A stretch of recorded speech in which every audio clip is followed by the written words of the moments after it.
a secretary who deeply cares for her people and who is an incredibly strong supporter of our men and women in uniform. Over the last few years, I have had several opportunities to work with Secretary Clinton on some of the United States' most sensitive military missions. In each case, she listened intently to my advice. In each case, she was instrumental in the final decisions, and in each and every case, she never, ever wavered from her commitment to the American people. She is, without a doubt, one of the finest public servants ever to serve this great nation. Ladies and gentlemen, please join me in welcoming the United States Secretary of State, the Honorable Hillary Rodham Clinton.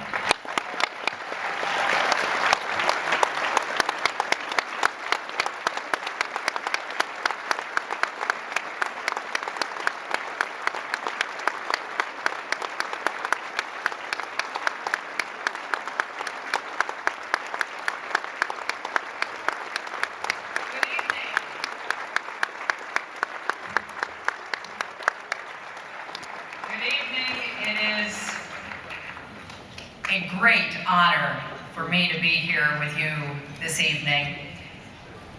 I want to thank Admiral McCraven for that introduction, but far more than that, for his remarkable service to our country.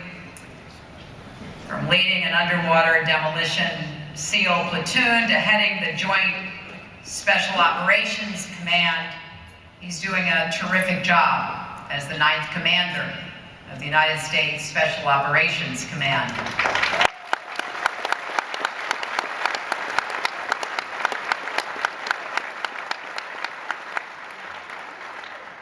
Many of you know, as Admiral McCraven knows, that it takes real guts to run a mission deep into hostile territory, full of potential dangers. And of course, I'm talking about the White House Correspondents' Dinner. I am pleased to be here with so many representatives to this conference from 90 countries around the world.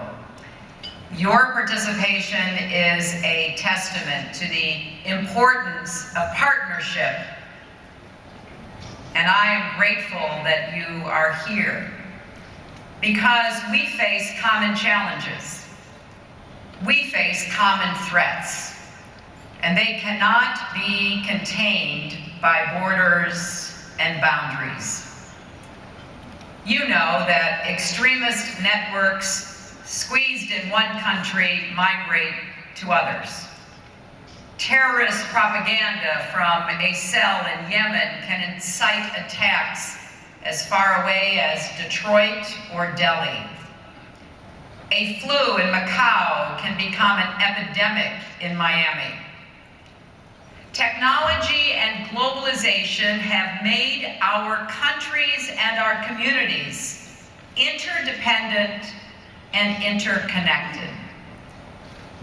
And today's threats have become so complex, fast-moving, and cross-cutting that no one nation could ever hope to solve them alone. From the first days of this administration, we have worked to craft a new approach to our national security that reflects this changing landscape, starting with better integrating the 3 Ds of our foreign policy and national security: diplomacy, development, and defense. And we call it smart power. And I've been privileged to work with 2 secretaries of defense, Bob Gates and Leon Panetta, and 2 chairmen of the Joint Chiefs of Staff, Mike Mullen and Marty Dempsey, who understood and valued the role of diplomacy and development, who saw that we need to work to try to prevent conflicts, help rebuild shattered societies, and lighten the load on our military. For my part, first as a senator serving on the Armed Services Committee and now as Secretary of State, I have seen and admired the extraordinary service and sacrifice of our men and women in uniform.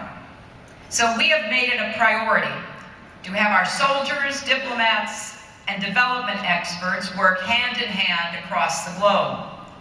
And we are getting better at coordinating budgets and bureaucracies in Washington as well.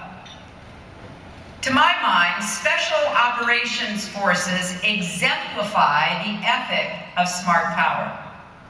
Fast and flexible, constantly adapting, learning new languages and cultures, dedicated to forming partnerships where we can work together. And we believe that we should work together wherever we can and go it alone when we must. This model is delivering results. Admiral McCraven talks about two mutually reinforcing strategies for special operations, the direct and the indirect. Well, we all know about the direct approach. Just ask the Al-Qaeda leaders who have been removed from the battlefield. But not enough attention is paid to the quiet, persistent work Special Operations Forces are doing every single day, along with many of you, to build our joint capacity. You are forging relationships in key communities, and not just with other militaries, but also with civil society. You are responding to natural disasters and alleviating humanitarian suffering. Now, some might ask, what does all of this have to do with your core mission of warfighting? Well, we've learned, and it's been a hard lesson in the last decade, we've learned that to defeat a terror network, we need to attack its finances, recruitment, and safe havens. We also need to take on its ideology and diminish its appeal, particularly to young people. And we need effective international partners in both government and civil society who can extend this effort to all the places where terrorists hide and plot their attacks. This is part of the smart power approach to our long fight against terrorism. And so we need Special Operations Forces who are as comfortable drinking tea with tribal leaders as raiding a terrorist compound. We also need diplomats and development experts who understand modern warfare and are up to the job of being your partners. One of our senior Foreign Service officers, Karen Williams, is serving here in Tampa on Admiral McCraven's staff. And under an agreement finalized this year, we are nearly doubling the number of military and Foreign Service officers who will be exchanged between the Departments of State and Defense.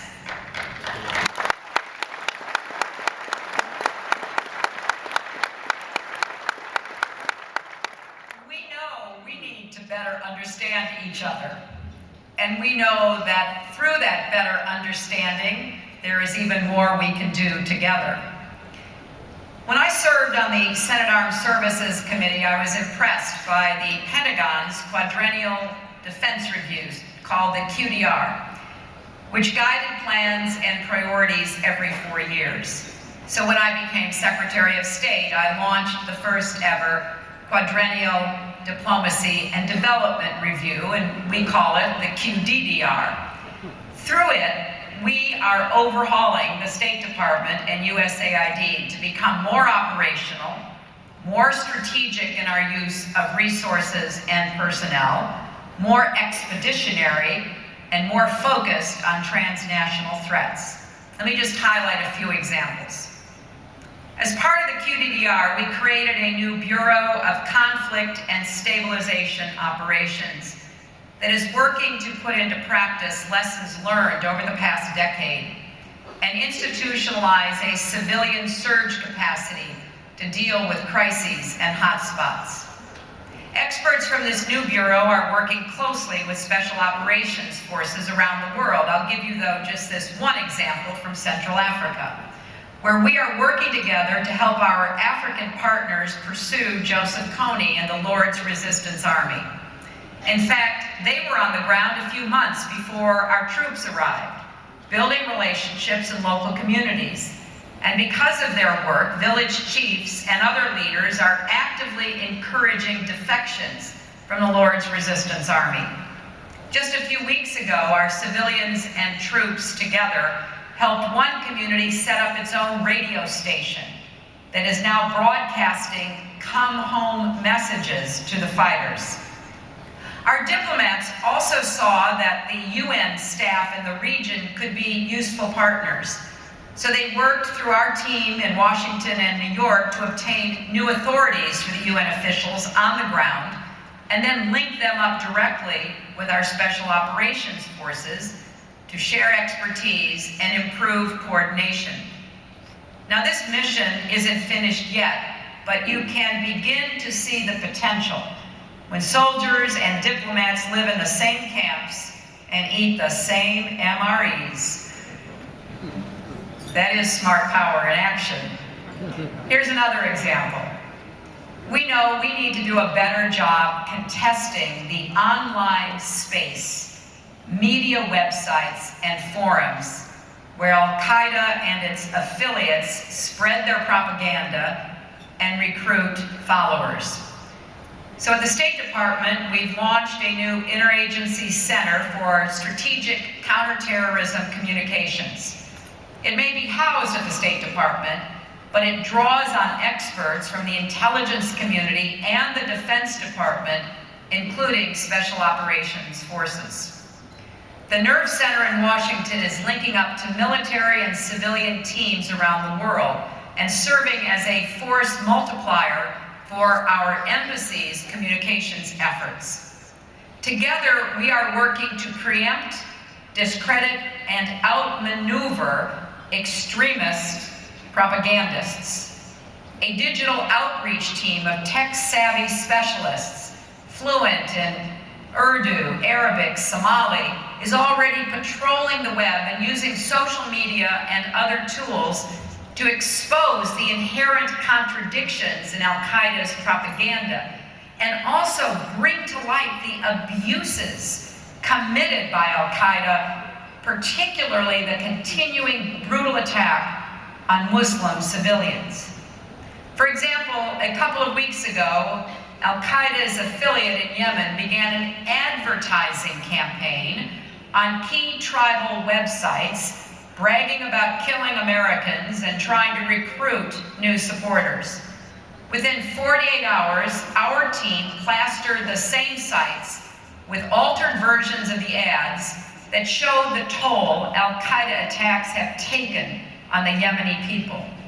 And we can tell that our efforts are starting to have an impact because we monitor the extremists venting their frustration and asking their supporters not to believe everything they read on the internet.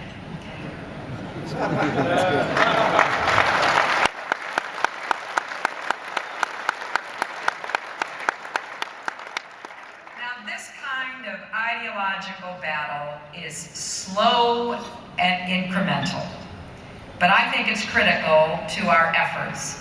Because what sustains Al-Qaeda and its terrorist affiliates is the steady flow of new recruits. They replace the terrorists you kill or capture so that they can plan new attacks.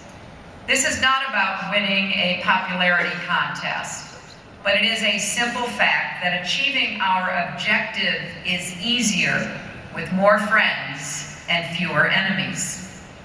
And I believe passionately that the truth is our friend. Exposing the lies and evil that rests at the heart of the terrorist narrative is absolutely to our advantage.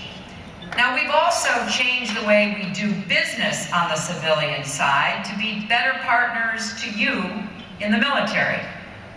As part of our reorganization, we've created a full counterterrorism bureau at the State Department that is spearheading a diplomatic campaign around the world to increase local capacity of governments and to deny terrorists the space and financing they need to plan and carry out attacks.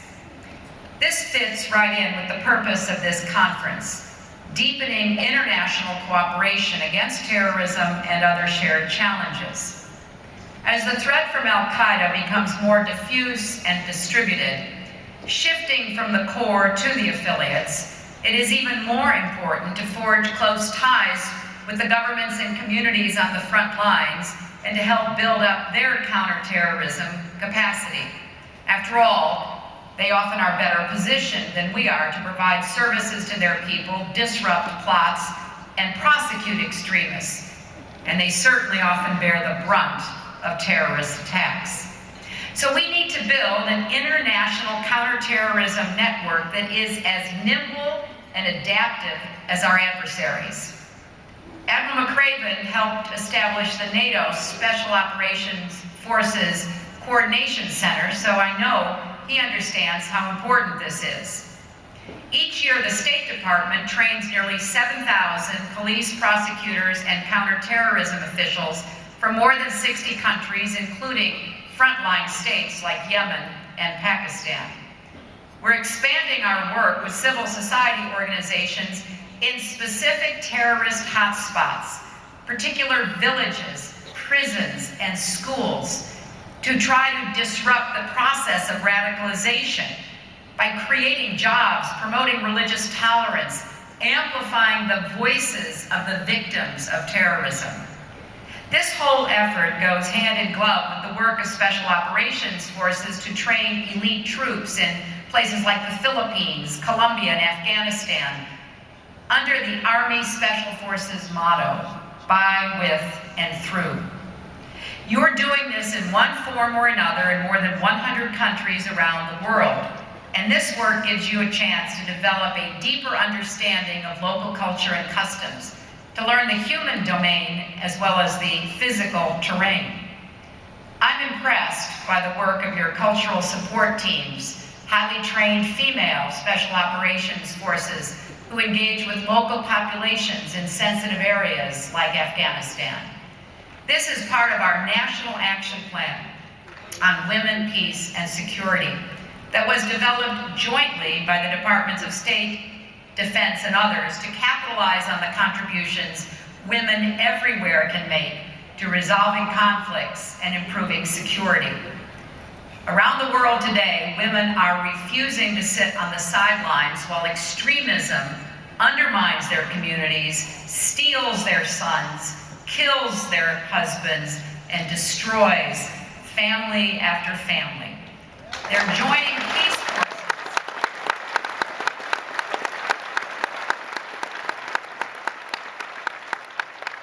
They're joining police forces in Afghanistan. They're writing newspaper articles in Yemen. They're forming organizations such as Sisters Against Violent Extremism that has now spread to 17 countries. And we are committed to working with these women and doing everything we can to support their efforts as well. We have to keep our international cooperation going and growing at every level. Next week, I'll be heading to Europe, and I'll end up in Istanbul for the second meeting of the new Global Counterterrorism Forum, which we helped launch last year. Turkey and the United States serve as the founding co-chairs, and we've been joined by nearly 30 other nations. Together, we're working to identify threats and weaknesses like porous borders, unchecked propaganda, and then devise solutions and mobilize resources. For example, the UAE has agreed to host a new center to develop best practices for countering extremism and radicalization. Now, some of you in this room have come great distances to be here because you understand that we need a global effort to defeat a global terrorist network. And I thank you for that recognition and for your commitment. I want to say just a final word about American Special Forces, and to thank the Admiral and every member of the United States Special Operations Forces who are here today. Army Rangers and Special Forces soldiers, Navy SEALs and Marine Special Operators, Air Force Commandos, every one of you. So much of what you do, both the tremendous successes and the terrible sacrifices, will never be known by the citizens we serve. But I know what you do, and so do others who marvel and appreciate what it means for you to serve. We've just passed the one-year anniversary of the raid that killed Osama bin Laden. And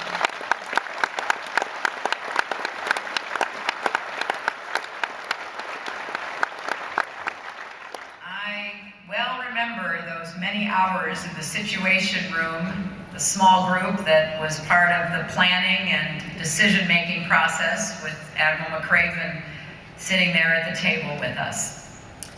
And I certainly remember that day. We were following every twist and turn of that mission. It was a day of stress and emotion, concern and commitment. I couldn't help but think of all the people that I represented as a senator from New York serving on 9/11, and how much they and all of us deserved justice for our friends and our loved ones. I was thinking about America and how important it was to protect our country from another attack. But mostly I was thinking of the men in the helicopters praying for their safety as they risked their lives on that moonless Pakistani night. And one thing that I am always proud of, and that I hope is conveyed to our visitors and partners from around the world, when you meet our special operators, or when you meet members of our military or our diplomats and development experts, you will see every shade of skin color, every texture of hair, every color of eye. And if you spend a little time talking and getting to know that man or woman, you will find different parentage, different ethnicity, different religions, because we are Americans. And as Americans, we have a special opportunity and obligation in this interdependent, interconnected world to stand up for the universal rights and dignity of every person, to protect every man, woman, and child from the kind of senseless violence that terrorism inflicts. And also, frankly, to model. In many places where we go, I, as a Secretary of State, or our special forces as members of our military, we see ancient disputes between tribes, ethnicities, religions, sects of the same religion, men and women, just about every possible category is used all too often to separate people instead of finding common ground. If we have learned nothing in the last decade, we should certainly have learned that the terrorists are equal opportunity killers. They want to inflict terror on everyone who does not see the world from their particular, narrow, outdated, dead-end worldview. When you are pursuing a mission in partnership or on behalf of your own country, let us remember that we are on the right side of history. We are on the side of right. Your service is making the world safer for people to be who they are, to live their lives in peace and harmony. That is going to be the challenge of the 21st century. Will we once and for all recognize our common humanity and stand together against the forces of darkness or not? I'm betting we will. And I think it's a pretty good bet, knowing that our Special Operations Forces and their partners are at the point of that spear. Thank you for all that you do, not only to keep us safe and protect our ways of life, but to demonstrate unequivocally that the world will not tolerate being undermined by those who refuse to recognize that we are truly one world of humanity that deserves the opportunity to pursue our rights and opportunities for a better life. I am very proud to be here to thank you. Thank you for keeping our nation safe and strong. Thank you for working to keep other nations safe and strong.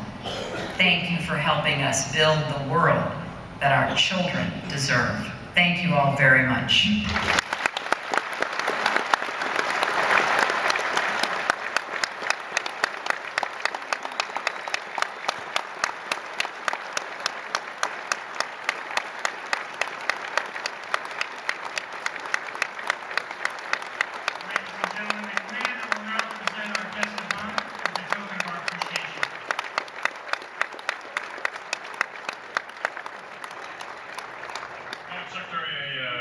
A small token of our appreciation for joining us here tonight. This is, as you quickly noted, our version of Excalibur, the sword and the stone. And of course, as legend has it, only the wisest and the bravest can pull the sword from the stone. My guess is it will come out easily in your hand. So thank you very much again for joining us here tonight. Thank you very much.